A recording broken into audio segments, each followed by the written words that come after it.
Isa na namang mapagpalang Sunday mga kababayan.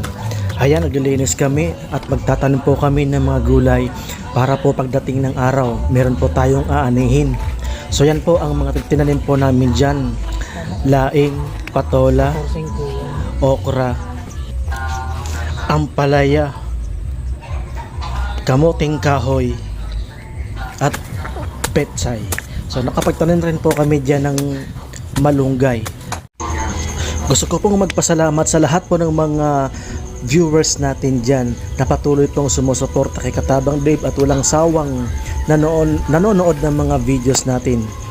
So samahan nyo po kami sa aming journey at makikita po ninyo ang resulta ng aming pagtatanim diyan po sa bukid.